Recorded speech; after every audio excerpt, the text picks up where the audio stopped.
In this video, I'll show you how to use the scanner, actually the two different scanners, the flatbed one and the top automatic document feeder on your HP OfficeJet Pro 9125E.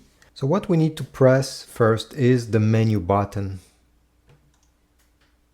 Then go down until you're gonna see settings.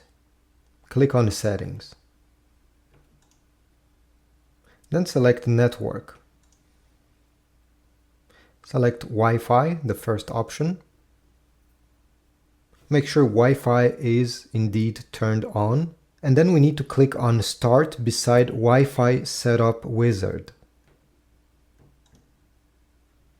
It will search for all the Wi-Fi networks that are currently around this printer. And yours will appear in this list. Mine is the number 1 over here, so I'll click on it.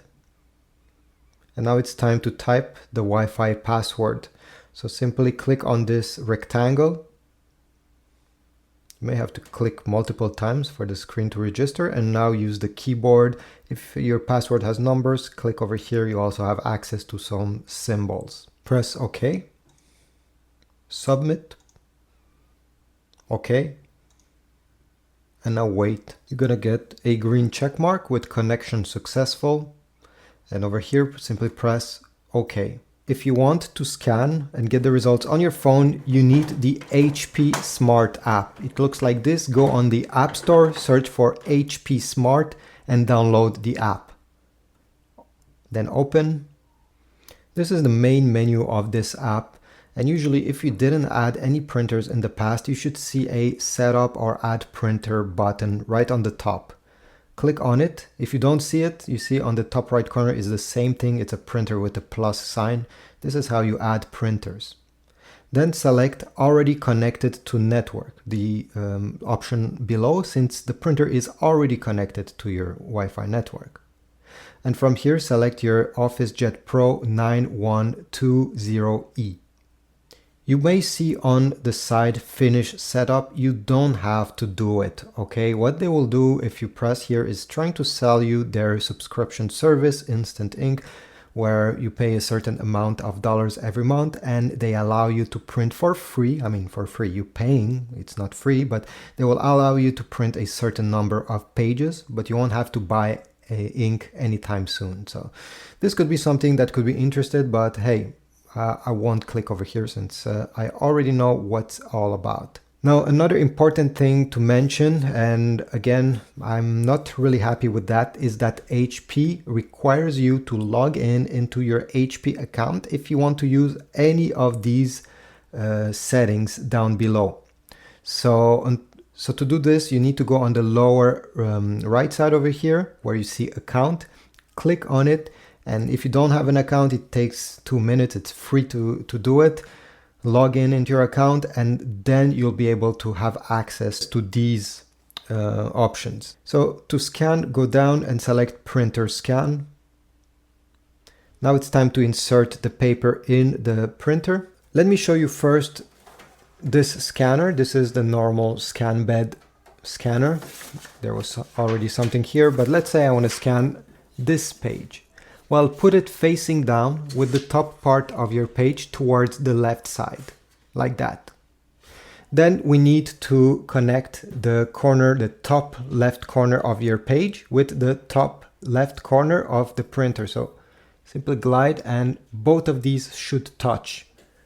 Close the scan lid and on your phone, click over here where you see A4 normal 200 dpi.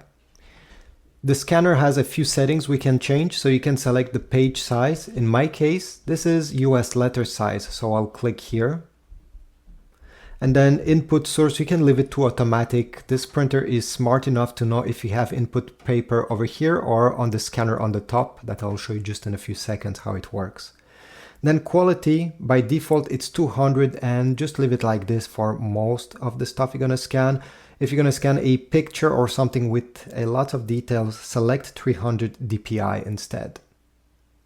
And now you have, if you want in color or black and white. I'll press done and press the scan button. All you have to do is to wait. If you have selected 200 dpi, it usually takes less than 13 seconds to have the results on your phone. Almost there. Here we go. So scanning is finished, but it's not saved yet. We're not done. So by default, they will show you a rectangle, a blue rectangle on what it thinks you want to save. I don't know why they do this. Honestly, I'll just press the full button over here and it will, it will save the whole page, the full page. And most people, this is what they want to do. If you simply want to save a detail, you can drag these circles so it's only saves a part of your scan. Then press next. And here we have a few options on the top.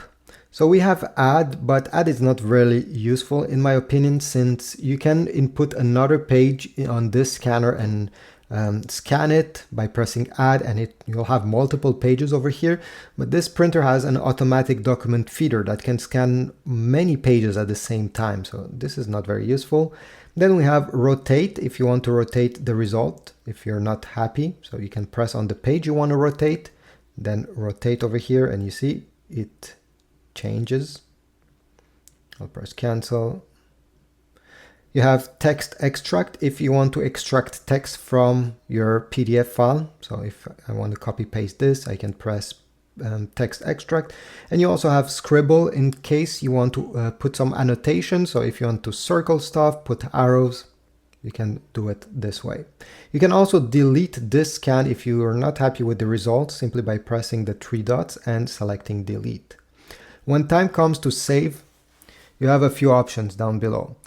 Print preview will simply print whatever you're seeing on the screen. Then you have share and save. If you click here, you'll be able to give this document a new name. So click over here, you can delete this default name, put your own name. And you have file type, where you'll be able to select which kind of file type you'd like to save. If it's a text document, simply leave it to basic PDF.